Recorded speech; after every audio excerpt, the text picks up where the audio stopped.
Bismillahirrahmanirrahim. Assalamualaikum warahmatullahi wabarakatuh. Waalaikumsalam. Waalaikumsalam warahmatullahi wabarakatuh. Oke, kita mulai. Untuk materi hari ini adalah kebugaran jasmani. Mungkin ini pernah saya jelaskan kepada kalian. Ini saya hanya mengulang saja untuk membuat satu persepsi bahwa kebugaran jasmani ini sangat penting. Ya, sangat penting untuk kehidupan sehari-hari. Adapun pandemi ataupun tidak, kebugaran jasmani ini sangat mendukung aktivitas kalian. Karena memang kebugaran jasmani ini sebagai kondisi jasmani yang menggambarkan kebugaran jasmani atau dapat pula diartikan sebagai kemampuan seseorang untuk melakukan suatu pekerjaan tertentu dengan baik tanpa mengalami kelelahan yang berarti. Jadi artinya anak-anak Bapak sekalian, ada atau tidaknya pandemi ini memang kebugaran jasmani ini memang wajib. Jadi dimiliki oleh setiap orang gitu. Ketika kalian ingin beraktivitas, kebugaran jasmani ini sangat menentukan kalian.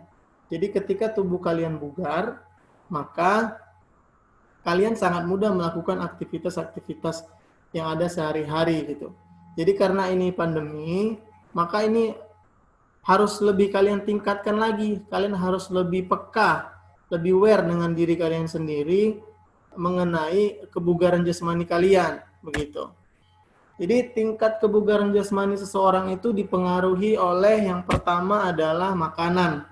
Jadi ya jelas ya, makanan ini adalah sumber energi kalian untuk kalian melakukan aktivitas sehari-hari. Jadi kalau bisa diibaratkan, makanan ini seperti kalian memiliki sepeda motor, tetapi kalian tidak memiliki minyak. Nah, inilah contohnya. Jadi kalau sepeda motor kalian itu tidak punya minyak, kalau bahasa keren kita adalah kereta, jadi tidak punya minyak, maka nggak akan bisa jalan. Jadi begitu juga tubuh kita. Jadi tubuh kita itu punya batasan. Seberapa lama kita bisa tidak mengkonsumsi makanan, seberapa lama kita tidak mengkonsumsi minuman. Jadi ketika itu semua sudah habis, atau kita kekurangan itu, makanan dan minuman, maka terganggulah kebugaran jasmani kita. Ketika kebugaran jasmani kita sudah terganggu atau berkurang, maka kondisi tubuh kita akan mudah diserang oleh apapun, diserang oleh virus, diserang oleh penyakit gitu. Jadi artinya makanan ini sangat penting untuk kalian menjaga kebugaran jasmani. Apalagi kalau kalian di daerah masing-masing. Saya yakin dan percaya makanan yang ada di daerah masing-masing itu sangat bergizi dan higienis. Jadi makanannya lebih bersih daripada di kota-kota besar. Kenapa? Karena memang di sana kan alami seperti itu. Oke, makanan ini juga dapat membuat kalian obesitas, membuat kalian kegemukan. Jadi memang makanan ini harus seimbang dengan aktivitas yang kalian lakukan.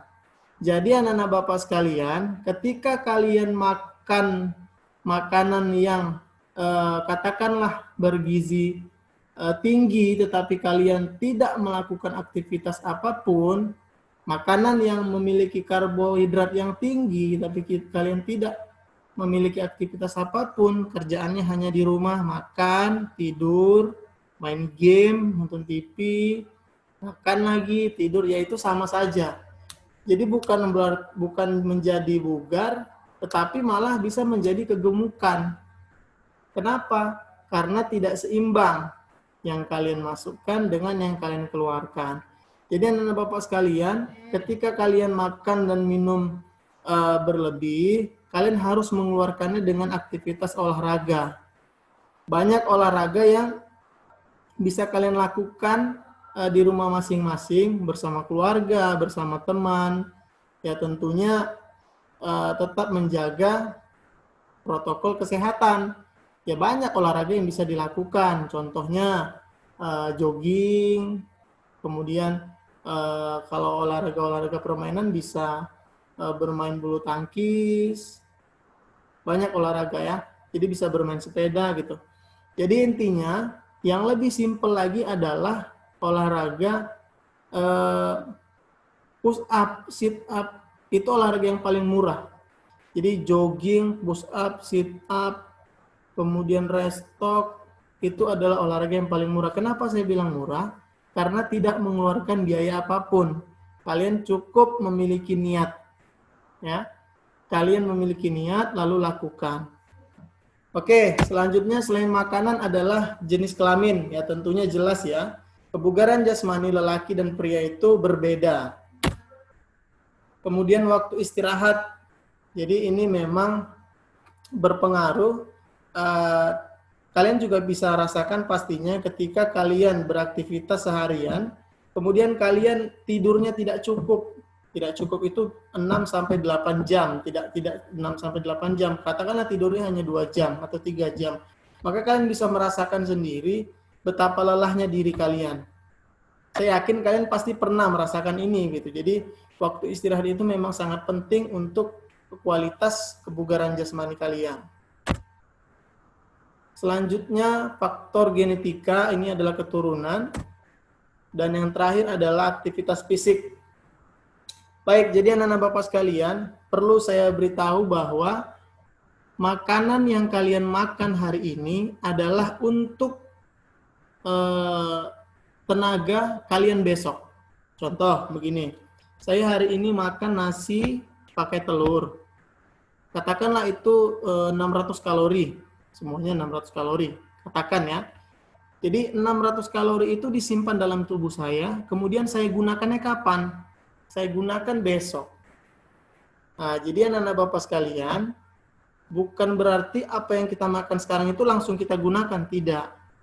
Jadi, ketika aktivitas fisik kalian lakukan pada saat ini berlebih, artinya hari ini kalian banyak berolahraga, main voli, main basket, main sepak bola, seharian. Nah, jadi besoknya itu, otomatis kan kalian makannya di situ tidak sempurna. Jadi besoknya itu otomatis tubuh kalian merasa pegal-pegal, lelah, capek gitu. Itu dikarenakan apa? Karena aktivitas fisik. Jadi besoknya kondisi kebugaran jasmani kalian itu tidak sebaik dengan sebelumnya gitu. Jadi yang dimaksud di sini aktivitas fisik, setiap hari berbeda-beda tingkat kebugaran jasmani kalian, tergantung dengan aktivitas yang kalian lakukan. Oke, selanjutnya. Tahukah Anda, pemanasan sangat penting sebelum berolahraga? Oke, saya mau tanya ini dulu. Ada yang bisa jawab, kira-kira kenapa pemanasan itu sangat penting sebelum berolahraga? Ini berolahraga apapun ya. Ada yang bisa jawab? Biar menghindari cedera. Saya menghindari cedera, Sir. Oke, bagus. Karena menghindari cedera. Sebenarnya pemanasan ini selain menghindari cedera adalah agar pada saat kalian melakukan aktivitas itu atau olahraga itu secara maksimal. Ya, jadi menghindari cedera benar. Kemudian ada lagi, jadi ketika kalian melakukan, contoh gini, saya mau bermain bola voli. Ya, saya mau bermain bola voli. Saya melakukan pemanasan terlebih dahulu. Yang saya rasakan adalah ketika saya bermain bola voli, saya bermain maksimal. Maksimalnya gimana? Saya melakukan smash dengan gerakan yang sempurna, saya melakukan servis dengan gerakan yang sempurna, saya melakukan passing dengan gerakan sempurna. Kenapa itu bisa sempurna? Karena tubuh saya sudah siap ketika saya berolahraga itu. Kenapa siap? Karena saya mempersiapkan otot-otot saya, gerakan-gerakan tersebut melalui pemanasan. Ya, jadi fungsi pemanasan ini bukan hanya menghindar dari cedera ya. Jadi kalau kalian ingin, contoh katakan kalian ini sekarang bisa dikatakan atlet pelajar lari sprint. Pasti kalian bisa bedakan ketika pemanasan kalian kurang, maka lari kalian pasti akan ada yang aneh gitu, ada yang merasa tidak nyaman gitu. Atau tiba-tiba kok aku ngos-ngosan ya, biasanya aku nggak ngos-ngosan gitu. Karena memang kurangnya pemanasan. Nah, jadi anak-anak Bapak sekalian, pemanasan ini penting. Ya, selain menghindari cedera, pemanasan ini juga bermanfaat untuk men-100%-kan kondisi tubuh kita. Jadi mempersiapkan kondisi tubuh kita sebelum berolahraga.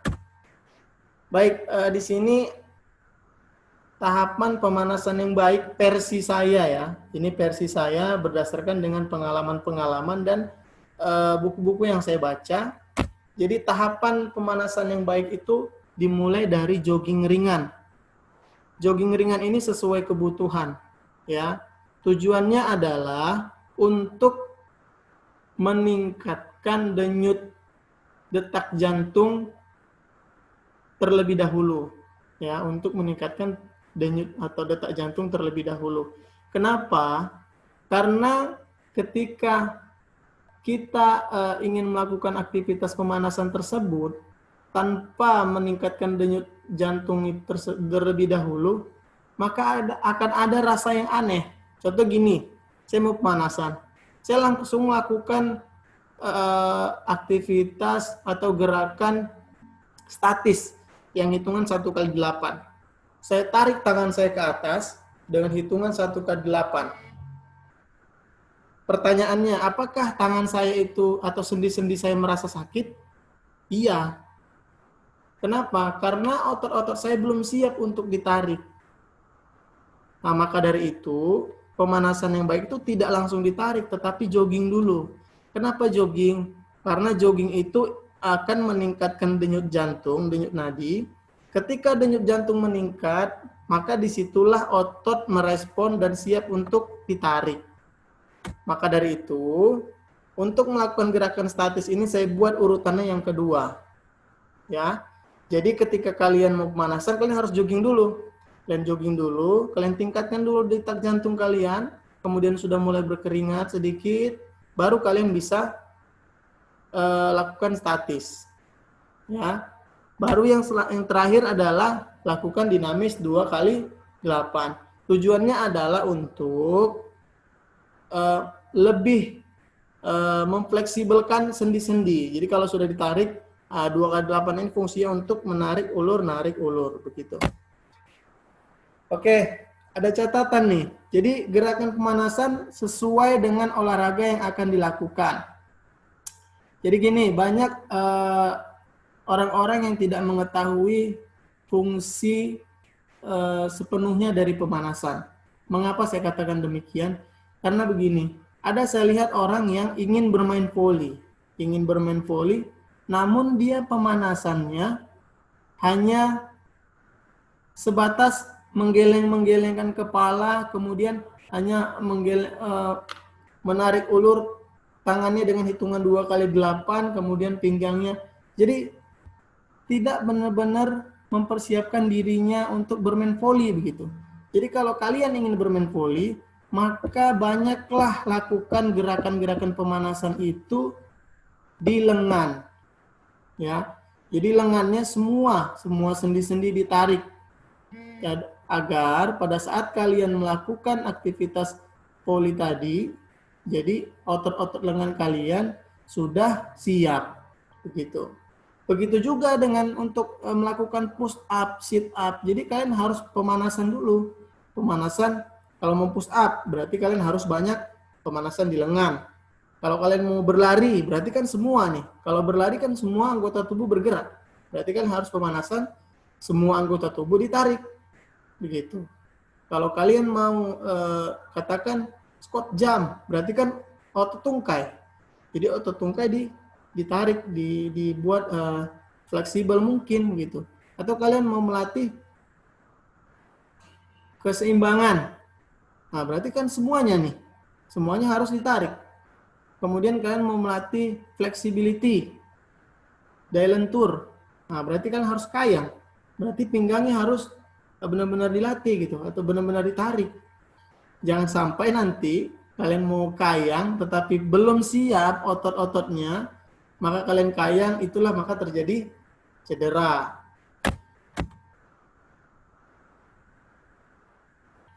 Baik, anak-anak Bapak sekalian, ada 3 gerak dasar latihan kebugaran yang dapat dilakukan. Yang pertama adalah bergerak. Jadi bergerak ini seperti jogging, senam aerobik, bersepeda, berenang, dan lain-lain. Kemudian ada mengangkat.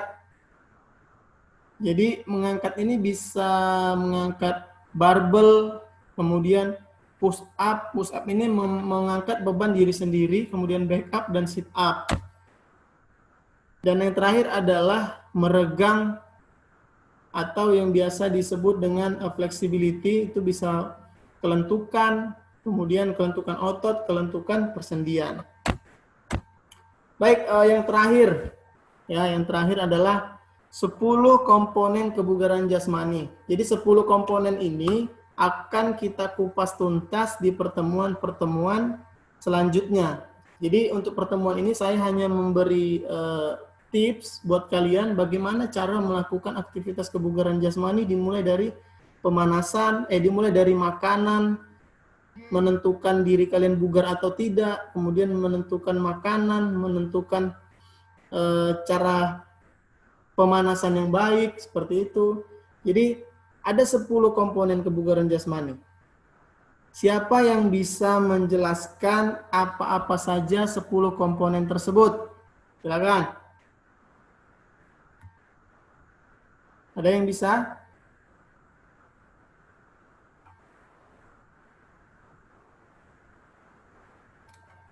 Yuk, ada yang bisa? Siapa yang bisa menjelaskan? Arya, mana nih Arya? Kekuatan. Nah, siapa ini namanya, nak? Meja, Sir. Oke, Mejar. Apa saja, Mejar? Kekuatan, daya tahan, kecepatan, daya lentur, daya otot, daya tahan, kelihayan. Kelihayan tidak ada, Mejar. 6, baru 6 nih. Reaksi, kecepatan, keseimbangan. Kecepatan, keseimbangan. Kelincahan dan kelenturan. Oke, benar ya. Terima kasih ya, Mejar. Oke, Mejar, kamu senangnya olahraga apa, Mejar? Sepak bola, Sir. Sepak bola. Udah ikut event apa di sepak bola?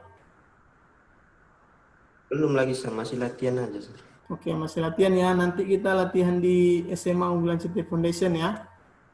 Oh, tapi kamu anak Olimpiade ya, Mejar? Aduh, sayang sekali. Oke, nggak ada masalah ya. Nanti kita main futsal atau main sepak bola bersama sore hari, nggak ada masalah. Oke, yang pertama adalah kelenturan. Jadi kelenturan ini bisa kelenturan sendi, banyak ya. Kemudian ada keseimbangan, selanjutnya ada kecepatan, selanjutnya ada kelincahan, kekuatan, daya tahan otot, kemudian koordinasi, ketepatan, dan reaksi. Baik, anak-anak Bapak sekalian, semua ini bakal saya uraikan nanti di pertemuan berikutnya. Ya, jadi untuk di pertemuan kali ini saya rasa cukup. Ya, saya hanya menjabarkan persiapan atau pengertian kebugaran jasmani secara umum. Jadi poinnya adalah di pertemuan kali ini kalian harus bisa mengerti atau tahu tingkat kebugaran jasmani kalian sendiri. Ya, kalian tahu, kemudian kalian harus tahu juga apa yang akan kalian lakukan ketika tingkat kebugaran jasmani kalian menurun. Contoh, kalian sudah merasa sakit nih, merasa ingin sakit gitu. Jadi kalian harus tahu, aku mau sakit nih sepertinya. Berarti aku harus istirahat yang cukup, kemudian aku harus makan makanan yang dibutuhkan oleh tubuhku, dan aku harus berolahraga. Apa yang harus kumakan? Apa yang harus olahraga yang harus kulakukan? Nah, jadi kalian harus sudah tahu tingkat kebugaran jasmani kalian, harus sudah tahu apa yang harus kalian lakukan ketika kalian drop. Nah, jadi itu anak-anak Bapak sekalian. Saya rasa pertemuan kali ini cukup. Untuk di pertemuan selanjutnya kita akan kupas latihan-latihan kebugaran jasmani. Sebelum itu ada pertanyaan? Ada, Sir. Ada, Sir. Oke, silakan. Sebut nama ya, Nak.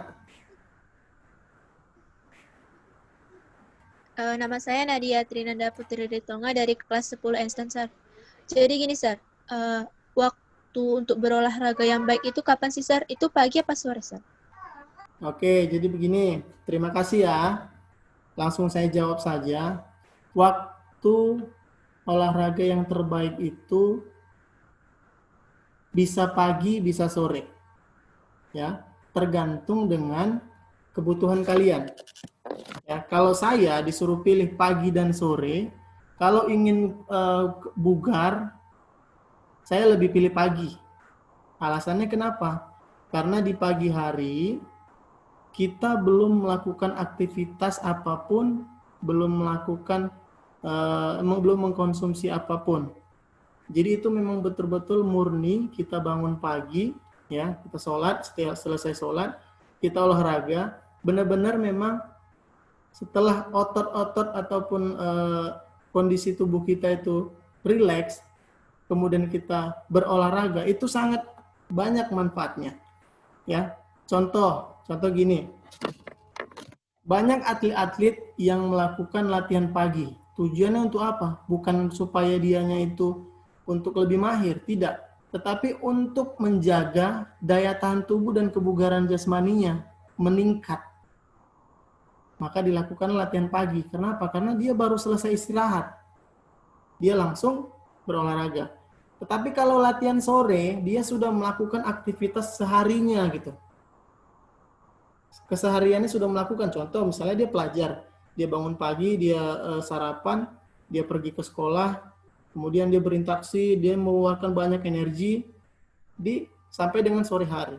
Kemudian dia berolahraga di sore hari. Dia melakukan olahraga itu dengan tenaga sisa. Nah, jadi dapat ya poinnya ya. Jadi dia melakukan olahraga dengan tenaga sisa, otomatis jadi dianya itu dia sesisa-sisanya gitu. Hanya melakukan aktivitas semampunya saja. Tidak segar di pagi hari itu gitu. Memang olahraga di pagi hari itu berat. Beratnya di mana? Memang ketika kita baru bangun tidur itu sangat terasa kaku begitu. Tapi kalau kalian olahraga pagi, sudah terbiasa, pasti kalian bisa rasakan sendiri kondisi badan kalian. Karena saya sudah mengalaminya begitu. Jadi saya olahraga, tapi tidak olahraga berat ya. Jadi olahraga pagi itu seperti jogging, push up, sit up. Kemudian boleh lari keliling lapangan sebanyak 3 kali boleh. Tapi tidak olahraga berat. Oke, saya rasa itu ya jawabannya, Nak. Iya, Sir. Terus, Sir, saya pernah dengar opini gini, Sir. Kalau olahraga malam hari juga nggak baik. Itu benar nggak, Sir? Ya, benar. Olahraga malam hari itu tidak baik. Kenapa? Karena di malam hari itu adalah jatahnya tubuh kita untuk beristirahat, Nak. Ya, jadi karena kita udah melakukan aktivitas seharian, jadi contoh gini, kamu dikasih makan nih 1 hari 3 kali. Dengan 1 hari 3 kali itu, kamu sudah merasa kenyang, sudah merasa puas, sudah merasa nikmat. Tiba-tiba kamu dipaksa nih untuk makan 1 hari 4 kali sampai 5 kali. Dengan kondisi organ tubuh kamu tidak menerima lagi gitu. Maka kamu ngerasa full kan, ngerasa nggak enak gitu kan untuk mengkonsumsinya kan. Begitu juga dengan olahraga malam. Karena pada saat itu kondisi tubuh atau organ-organ tubuh kamu ingin beristirahat, kamu paksakan untuk olahraga gitu. Pastikan tidak enak gitu. Kita merasa enak-enak saja, tapi organ kita itu, gitu, tubuh kita itu merasa lelah sebenarnya. Kalau kita kan merasa diri kita ini, oh saya kuat gitu. Tapi kita tidak tahu ketika kita berolahraga malam itu kondisi tubuh kita itu berkorban keras gitu untuk meladeni keinginan kita. Maka kita tidak sadar gitu. Oke, seperti itu ya logikanya ya, Nak. Baik, Sir. Terima kasih, Sir. Ada tadi cowok, siapa yang mau nanya? Saya, Sir. Siapa namanya? Nama saya Muhammad Faris, Sir, dari kelas 10 Einstein, Sir. Oke, Faris. Ya, Sir. Saya ingin bertanya yang tentang faktor pengaruh kebugaran jasmani tadi, Sir, yang di slide kedua kalau tidak salah, Sir. Ya. Di situ kan faktornya yang saya tuliskan di slide ada makanan, jenis kelamin, waktu istirahat, faktor genetika atau keturunan, dan yang terakhir aktivitas fisik. Nah, yang saya ingin tanyakan, apakah umur atau usia mempengaruhi kebugaran jasmani, Sir? Begitu, Sir. Oke. Umur dan usia juga mempengaruhi kebugaran jasmani, tetapi tergantung dengan levelnya. Contoh gini, kebugaran jasmani kamu dengan kebugaran jasmani saya tentunya berbeda. Gitu. Tapi kalau kebugaran jasmani kamu dibandingkan dengan seusia kamu, itu bisa sama. Nah, seperti itu dia. Jadi tidak bisa dibandingkan dengan usianya gitu. Jadi yang bisa dibandingkan itu dengan usia yang sama. Nah, seperti itu. Berpengaruh, Sir. Jawabannya berpengaruh. Karena semakin tua kita, maka semua tubuh kita itu mengalami penuaan. Maka otomatis tingkat kebugaran jasmania menurun. Tapi kalau mau dibandingkan, harus seusianya, nak. Jadi nggak boleh kamu bandingkan usia tingkat kebugaran jasmani kamu dengan saya. Ya mungkin saya usianya sudah 29. Kamu berapa usianya? 15 tahun, Sir. Nah, 15 tahun. Nggak bisa kita bandingkan usia tingkat kebugaran jasmani kamu dengan saya. Karena kondisi tubuh kamu itu kondisi 15 tahun. Saya kondisi 29 tahun. Jadi kita tidak bisa dibandingkan begitu ya. Tetapi berpengaruh. Otomatis tingkat kebugaran saya itu semakin lama semakin berkurang. Seperti itu ya, Pak Is. Baik, Sir. Terima kasih, Sir. Oke, jadi anak-anak Bapak sekalian, terima kasih pertanyaannya. Jadi saya senang kalian ingin mengetahui memang benar-benar kebugaran jasmani itu sangat ditentukan oleh masing-masing faktor. Jadi kalian harus benar-benar aware dengan kondisi kalian, ya. Jadi banyak hal-hal yang perlu kalian ketahui di luar dari itu untuk meningkatkan kebugaran jasmaninya. Di antaranya adalah latihan-latihan yang akan kita bahas di pertemuan selanjutnya. Baik anak-anak Bapak sekalian, terima kasih yang telah hadir. Saya ucapkan, saya akhiri. Assalamualaikum warahmatullahi wabarakatuh. Waalaikumsalam warahmatullahi wabarakatuh.